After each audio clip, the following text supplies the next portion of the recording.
pas pour des bonnes chaussures. Hein. Vous avez dit.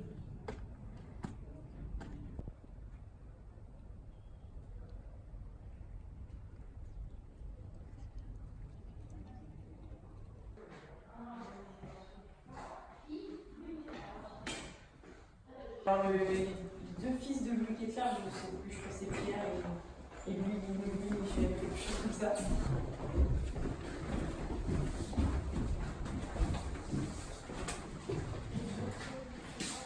Alors en fait, avant on avait deux phares en 1851. Donc on avait un ici et un là, imaginez. Hein. Et donc là on a ce qu'on appelle la pointe du Touquet, qui était un banc de sable en fait, et qui a causé énormément de naufrages au cours du 19e siècle. D'où l'arrivée de ces deux phares qu'on appelle des phares d'alignement et donc qui fonctionnaient ainsi. Donc je vais vous expliquer un petit peu comment ça marchait. Ça indiquait en fait cette pointe qui était absolument à éviter. Donc les bateaux arrivaient de n'importe quelle provenance en fait de la mer. Ils voyaient toujours deux lumières puisqu'il y avait deux phares à feu fixe.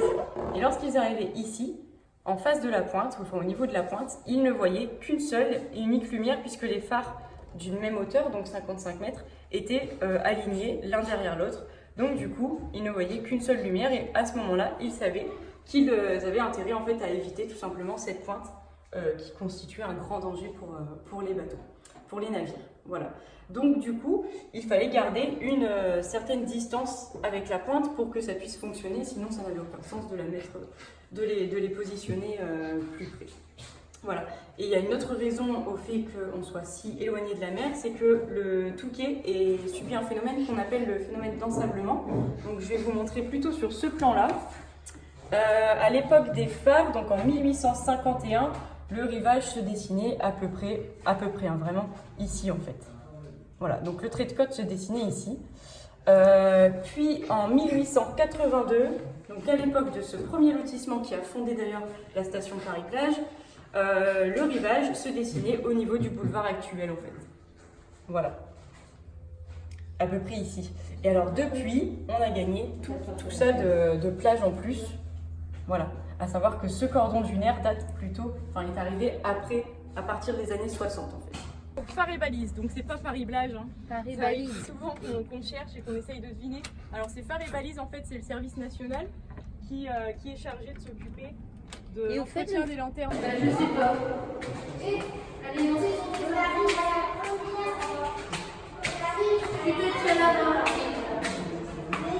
Alors on n'ira pas jusqu'à la salle des lanternes puisque...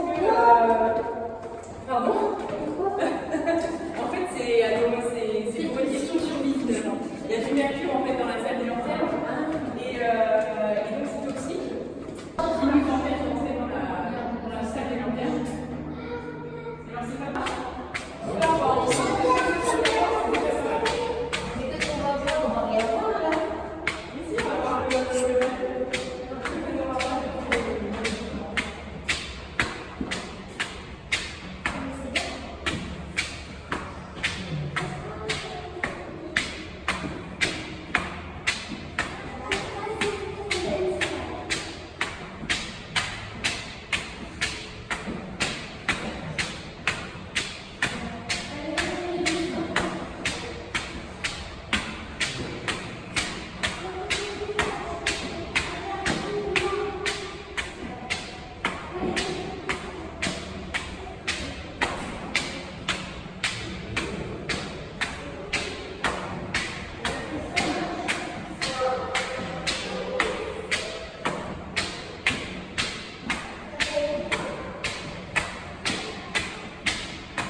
Il y a une piscine là.